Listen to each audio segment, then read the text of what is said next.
Good morning, friends. Welcome back to the channel of Daya Patels e learning zone. मैं दीपक गोंडलिया आपका दया Patels e learning zone में हार्दिक स्वागत कर रहा हूँ.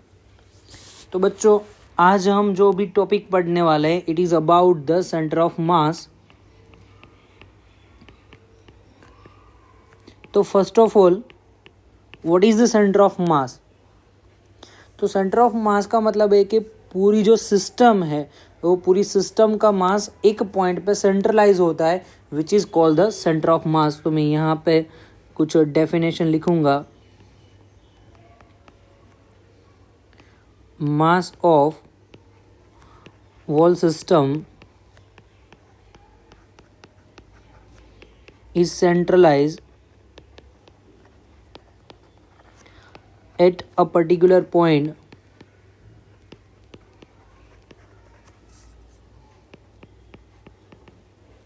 of system is called center of mass.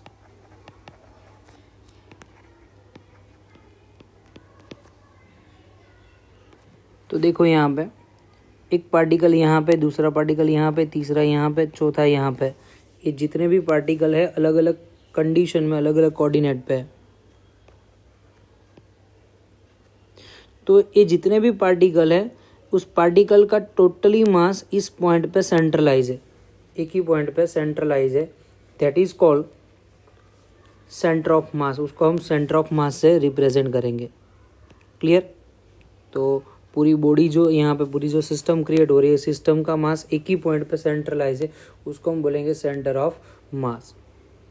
तो देखो यहाँ पे अभी इक्वेशन फाइंड करना है सेंटर ऑफ मास का. तो सेंटर ऑफ मास का इक्वेशन फाइंड करने के लिए हमारे पास कॉन्सेप्ट है सेंटर ऑफ मास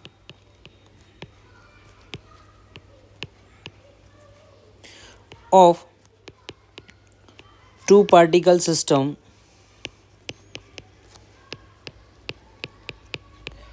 तो टू पार्टिकल सिस्टम के लिए सेंटर ऑफ मास फाइंड करते हैं. सपोज देखो कि एक पार्टिकल हमने यहाँ पे डिफाइन कर लिया उस एक्सिस पे. ये वाली एक्सिस है एक्स एक्सिस और इसका ओरिजिन यहाँ पे है. ये वाली एक्सिस को हम बना देते हैं वाई एक्सिस.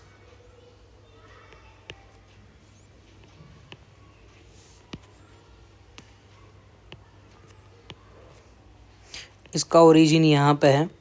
एक पार्टिकल है m1 और यहाँ पे है m2. Position of m1 is x1 and position of m2 is x2. तो द्रव्यमान केंद्र xcm is equal to m1 x1 plus m2 x2 divide by m1 plus m2. जो सेंटर ऑफ मास मिलेगा, द्रव्यमान केंद्र भी हिंदी में बोल सकते हैं. तो xcm is equal to m1 x1 plus m2 x2 divide by m1 plus x2 जितना होगा. ये टू पार्टिकल के लिए. सपोज मान लो कि हमारे पास n पार्टिकल सिस्टम है. फॉर n पार्टिकल सिस्टम तो यही फॉर्मूला थोड़ा डिफरेंट वे में से लिखेंगे. xcm is equal to m1 x1 plus m2 x2 up to mn xn and divide with whole mass m1 plus m2 plus up to mn. और आप ऐसे भी लिख सकते हो, एक पार्टिकल का मास, दूसरे का मास, तीसरे का मास, ऐसे होल सिस्टम का मास लिखने जा रहे हो तो total mass of the system it be defined as capital M m1 x1 plus m2 x2 up to mn xn divide by capital M. चलो, अब यहाँ पे सिर्फ लीनियर डायरेक्शन में डिफाइन किया था. सपोज मान लो कि जो भी आंसर आप डिफाइन करने जा रहे हो वो 3 डायमेंशन में है, तो हम लिखेंगे फॉर 3 डायमेंशन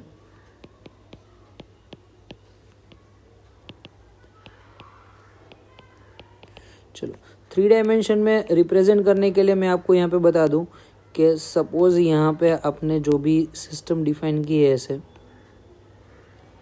एक पार्टिकल यहाँ पे होगा, दूसरा यहाँ पे होगा, तीसरा यहाँ पे होगा, चौथा यहाँ पे होगा। ऐसे n पार्टिकल की सिस्टम है, तो हर एक सिस्टम में आपको सेंटर ऑफ मास कैसे फाइंड करना है, तो लिख देते हैं m1, m2, m3 और mn। पोजीशन वेक्टर है r1, r2, r3 and rn। तो रिजल्टेंट लिखना है तो क्या होगा, so RCM is equal to m1 r1 vector plus m2 r2 vector plus up to mn rn vector divide by m1 plus m2 plus up to mn। तो 3 dimension के लिए अगर आपको सेंटर ऑफ मास चाहिए तो इस इक्वेशन का use करके आप सेंटर ऑफ मास फाइंड कर सकते हो। और सेंटर ऑफ मास के लिए भी कोऑर्डिनेट होते हैं कि एक्स वाई जेड, तो आप लिख सकते हो यहाँ पे एक्सीएम का कोऑर्डिनेट होगा m1 x1 plus m2 x2 up to mn xn and divide with total mass m। Y C M की वैल्यू लिखनी, क्योंकि कोऑर्डिनेट वाई में भी होगा, तो वाई का कोऑर्डिनेट आप लिखने जा रहे हो तो m1 y1 plus m2 y2 up to mn yn divide with capital M। और लास्ट में ZCM लिखना है अगर, तो ZCM इज इक्वल टू आप लिख सकते हो m1 z1 plus m2 z2 up to mn zn and divide with capital M। तो ये 3 डायमेंशन के अंदर पढ़ लिया। सपोज मान लो कि कोई भी ऑब्जेक्ट है, उसका कंटिन्यूस मास डिस्ट्रीब्यूशन, एक सिंगल मास नहीं, कंटिन्यूस मास डिस्ट्रीब्यूशन का मतलब होता है कि एक पार्टिकल है, दूसरा पार्टिकल है, तीसरा है, वो कुछ ना कुछ लेयर पे होगा। तो आप डिफाइन करोगे कि for continuous mass distribution, for continuous mass distribution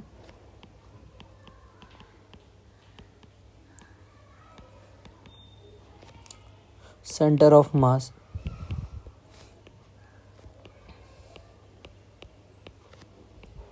चलो देखो, यहाँ पे पार्टिकल जो है कुछ ऐसे फॉर्म में डिफाइन कर देते हैं।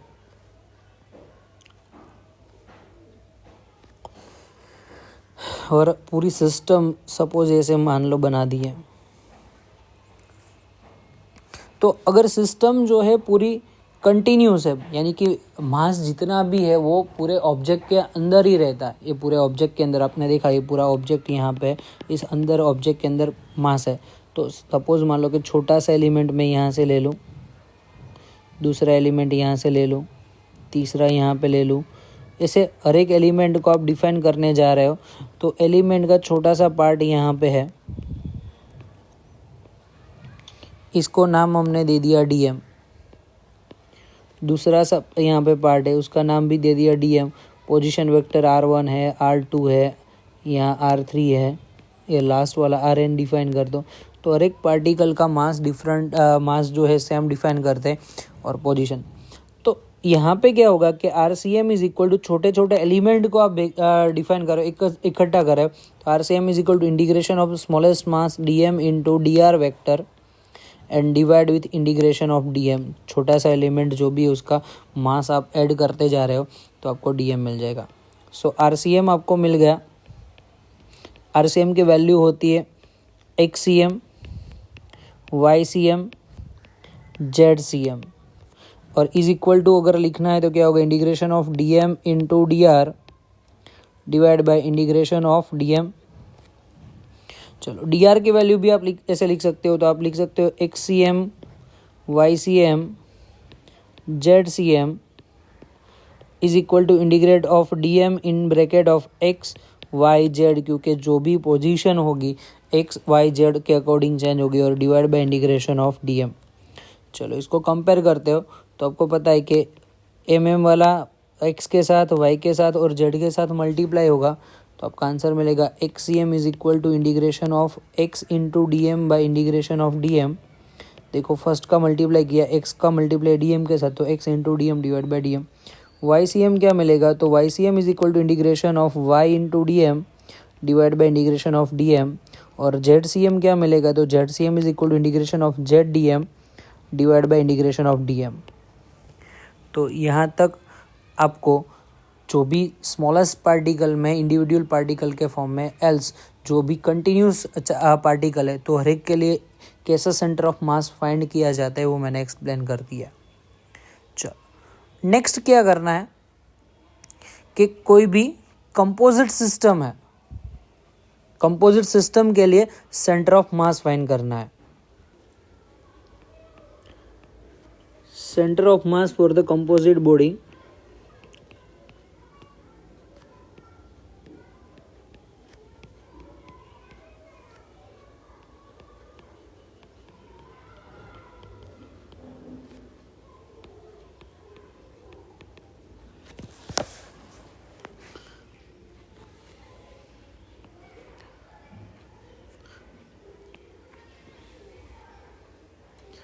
as shown in the figure, there is a two different type of object. First is the square object and another is the rectangle object. First is a circle and another is the rectangle. So center of mass for these two system are on different point. मान लो कि centre of मास आप find करने जा रहे हो circle के लिए, तो इसका सेंटर ऑफ मास यहाँ पे मिलेगा और इस पोजीशन को हम लिखेंगे x1, और दूसरा जो है उसका सेंटर ऑफ मास यहाँ पे मिलेगा, उसकी पोजीशन लिखेंगे x2। ओके, तो दोनों का जो सेंटर ऑफ मास है आप डिफाइन कर सकते हो x डायरेक्शन में ही है। ओके, तो x डायरेक्शन में ही हमने डिफाइन किया, और रिजल्टेंट सेंटर ऑफ मास कहाँ पे मिलता है वो आपको फाइंड करना है। तो बेसिकली इक्वेशन x डायरेक्शन में तो सेंटर ऑफ मास x में मिलेगा, तो XCM इज इक्वल टू क्या होगा, m1 and mass of circle यानी कि x1, यानी कि पोजीशन आप लिखते हैं तो x1 और मास लिखेंगे m1 plus m2 into x2 divide by m1 plus m2। तो इक्वेशन तो आप यही यूज़ करेंगे, लेकिन थोड़ा सा चेंज कहाँ पे आता है, तो देखो सर्कल यानी कि डिस्क टाइप का एरिया हुआ, यहाँ पे फर्स्ट है पार्ट डिस्क, और यहाँ पे रेक्टेंगुलर फ्रेम, रेक्टेंगुलर डिस्क। चलो, तो मास्क लिखना है तो मास्क इज इक्वल टू क्या होगा, तो मास इज इक्वल टू आप डिफाइन कर सकते हो m1 is equal to density into area. तो सरफेस चार्ज सरफेस डेंसिटी लिखते हैं तो क्या लिखेंगे, रो इनटू रो या सिग्मा, कुछ भी लिखना है तो यहाँ पे सरफेस यानी कि सिग्मा लिखो, सिग्मा इंटू A1। पता नहीं चला तो एक्सप्लेन कर देता हूँ कि sigma is equal to mass by area, lambda is equal to mass by length and rho is equal to mass by volume.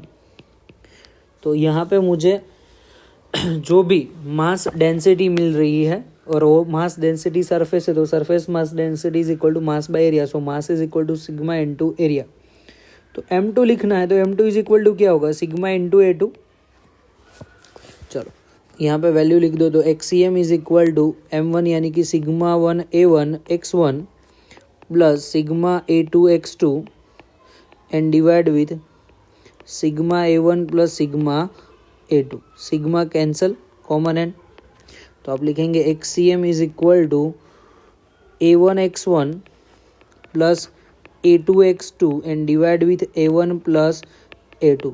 तो कंपोजिट ऑब्जेक्ट के लिए यहाँ पे जो भी फॉर्मूला मिलेगा that is A1 x1 plus A2 x2 divide by A1 plus A2, यानी कि फर्स्ट का एरिया और सेकेंड का एरिया, जो भी एरिया होता है उसका टोटल एरिया डिफाइन करना है। नेक्स्ट पार्ट में हम जो पढ़ने वाले हैं centre of mass for the truncated body. Truncated body का मतलब होता है कि पर्टिकुलर पोर्शन जो है उसको हमने मिटा दिया है, तो लिख देते हैं यहाँ पे सेंटर ऑफ मास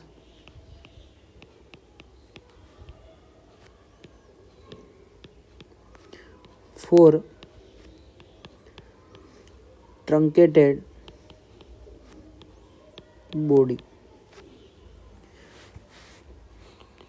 ट्रंकेटेड का स्पेलिंग मिस्टेक हो गया है।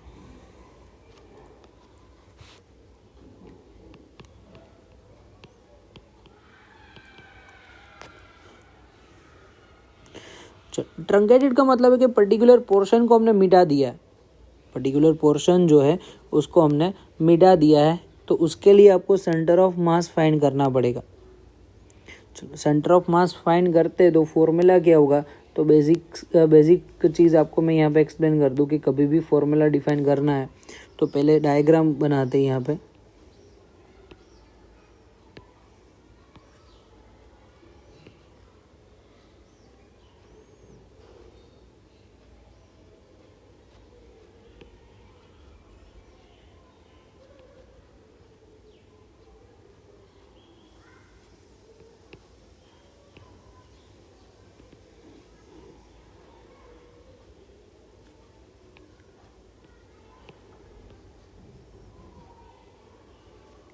चलो इस टाइप का है, और ओरिजिन से हमने एक छोटा सा अगेन सर्कल कट कर लिया है।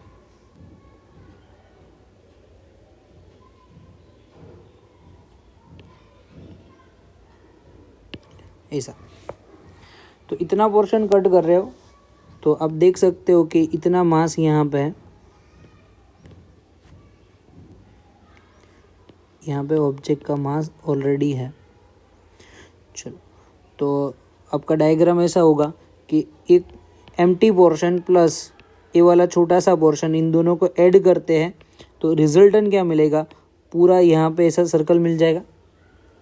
तो इसका सेंटर ऑफ मास फाइंड करने के लिए फॉर्मूला कि ये पोर्शन हमने निकाल दिया है, बड़ा जो ऑब्जेक्ट है उसमें से हमने पोर्शन निकाल दिया है, तो सेंटर ऑफ मास इसकी पोजीशन क्या मिलेगी, तो डिफाइन कर सकते हैं एक्सीएम। इसका एक्सीएम जो मिलेगा that is capital M into X, यानी कि जो टोटल मास है इंटू उसकी position minus M X dash divide by M minus small M, जो भी स्मॉल एम है उसका मास कट किया हुआ।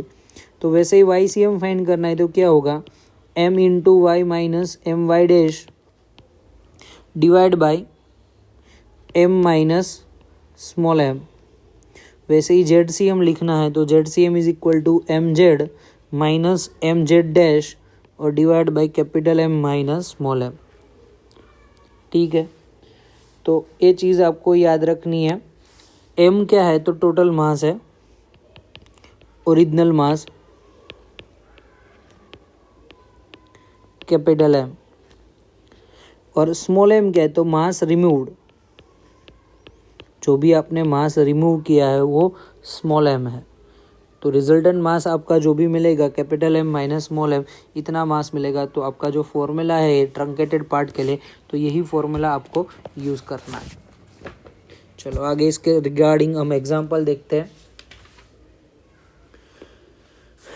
चलो तो एग्जांपल के अंदर बहुत सारे छोटे छोटे इक्वेशन आपको डिफाइन करने की, पर्टिकुलर पार्ट कैसा है तो उसके लिए क्या होगा, तो देखो फर्स्ट पार्ट है सेमी सर्कुलर रिंग।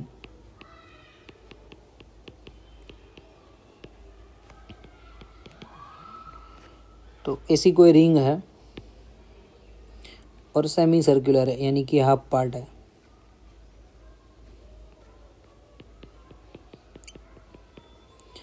तो इसका सेंटर ऑफ मास कहाँ पे मिलेगा, तो सेंटर ऑफ मास कुछ इस पॉइंट पे मिलेगा, और उसकी वैल्यू कितनी होगी, क्योंकि जहाँ पे मास ज़्यादा है और उसको बोलेंगे centre of mass, and that is Y direction में, तो Y C M is equal to 2r by pi. याद रखना है आपको। सेकेंड फॉर्मूला है semi circular disc. What is the difference between ring and disc, तो रिंग के अंदर आपको पता ही है कि जो पोर्शन होता है वो एम्प्टी होता है, बीच का वाला पोर्शन जो आप डिफाइन कर रहे हो वो एम्प्टी हो रहा है। लेकिन डिस्क के बारे में बात करते हो तो डिस्क के अंदर पूरा पोर्शन है मास के साथ में पूरा भरा हुआ है। तो मैं से यहाँ पे डायग्राम के अंदर ड्रॉ कर दूंगा, इतने पोर्शन में हर एक जगह पे मास है ही,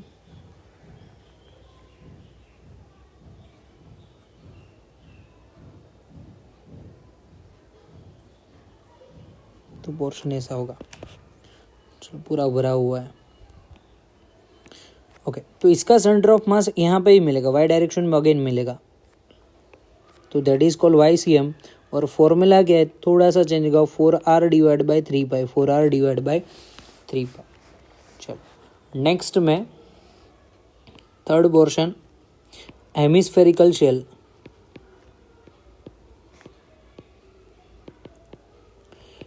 तो हेमिस्फेरिकल शेल में क्या होगा कि बीच वाला पोर्शन जो भी है वो एम्प्टी रहेगा।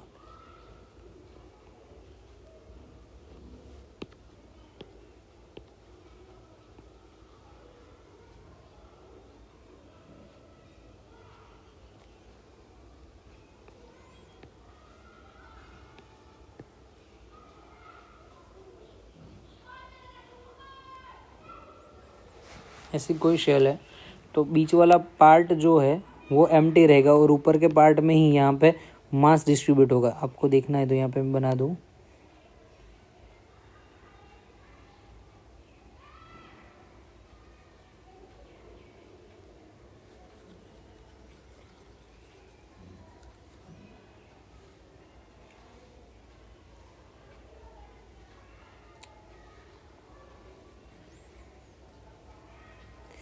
स्फेरिकल शेल है। अंदर का पार्ट जो आप वाइट देख रहे हो वो एम्प्टी है। वाइट देख रहे हो वो एम्प्टी है। तो यहाँ पे जो भी सेंटर ऑफ मास मिलेगा वो इस पॉइंट पे मिलेगा और उसका जो डिस्टेंस होगा सेंटर से वो r/2 यानी कि टोटल रेडियस है उसका हाफ r/2 जितना डिस्टेंस होगा। यही पोर्शन में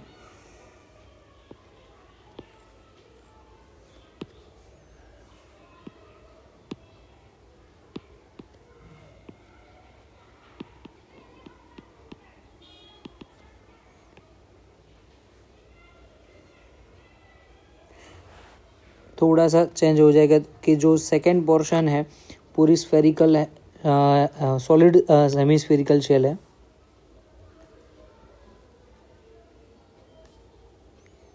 चलो इसको रब कर देते हैं। हेमिस्फेरिकल शेल का मतलब कि पूरा पार्ट में यहाँ पे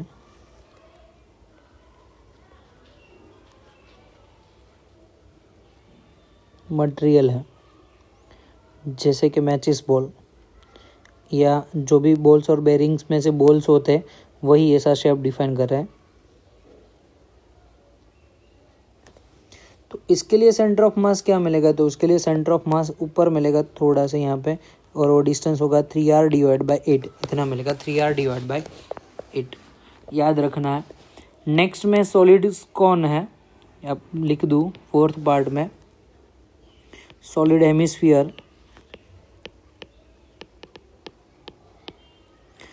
इसके आगे सॉलिड कॉन। कॉन का शेप तो आपको पता ही है ट्रायंगुलर शेप होता है।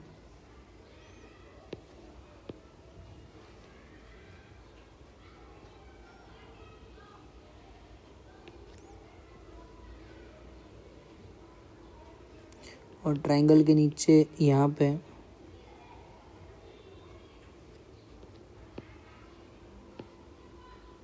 ऐसा कॉन शेप होता है।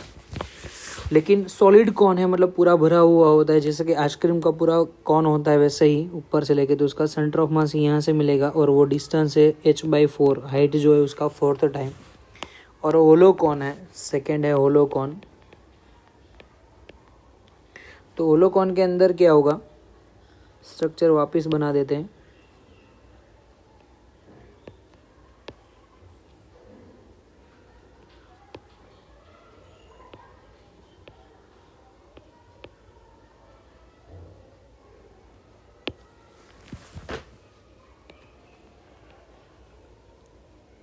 बीच वाला पोर्शन जो है एम्प्टी है यानी कि जो बिना आइसक्रीम वाला कॉन होता है that is called the hollow cone. और उसके लिए जो आंसर मिलेगा दैट इज h/3 हाइट जो है h/3 पे मिलेगा। नेक्स्ट है सर्कुलर आर्क। तो सर्कुलर आर्क के लिए डिफाइन करते हो तो आर्क तो आपको पता ही ऐसे आर्क होगी। यहाँ पे एंगल और जितना एंगल यहाँ पे मिलेगा दैट इज टोटल 2θ एंगल। और 2θ एंगल के लिए आपको लिखना है एक cm is equal to r sin theta divide by theta. r sin theta divide by theta. और सर्कुलर प्लेट के लिए डिफाइन करते हैं सर्कुलर प्लेट तो उसके लिए है XCM is equal to 2r sin theta by 3 theta. तो देखो इसको रिप्रेजेंट करना है तो कैसे होगा, तो सर्कुलर प्लेट ऐसे यहाँ तक का जो पूरा डिस्टेंस है ऐसे, तो इतना पोर्शन है मास के साथ में कंसिडर किया होता है, उसके लिए आंसर मिलेगा 2r sin theta divide by 3 theta. इससे सपोज मान लो कि सर्कुलर डिस्क के लिए लिखना है, तो सर्कुलर डिस्क के लिए भी आप फाइंड कर सकते हो 2r, और यहाँ पे जो एंगल मिलेगा sin थीटा, तो साइन की वैल्यू कितनी होती है, चेंजिंग फ्रॉम 0 to 180, तो एक्स डायरेक्शन में 0 मिल जाएगा सेंटर ऑफ मास, सिर्फ वाई में ही मिलेगा। तो आपने फाइंड किया था सर्कुलर के लिए, यानी कि जो डिस्क थी, डिस्क के लिए आपने वो फॉर्मूला फाइंड किया था, that is 4r by 3 pi, 4r by 3 पाई। तो थीटा की वैल्यू आपको डिफाइन करनी पड़ेगी, कितना एंगल है, तो थीटा इज इक्वल टू कितना पोर्शन होगा, 360 है, यानी कि सर्कुलर समीकरण पाई जितना आप डिफाइन कर सकते हो। और साइन की वैल्यू चेंजिंग फ्रॉम, साइन की जगह पे यहाँ पे कॉस लिखेंगे क्योंकि वाई डायरेक्शन में, तो वाई डायरेक्शन में आप लिख सकते हैं sine cos pi minus cos 0, cos pi minus cos 0, यानी कि 4r डिवाइड बाई 3 पाई जितना आंसर मिलेगा। चलो यहाँ तक आपको कंप्लीटली समझ में आ गया। आज का लेक्चर यहाँ तक रखते हैं और नेक्स्ट लेक्चर में इसके रिगार्डिंग जितने भी इलस्ट्रेशन है वो देखेंगे। Thanks for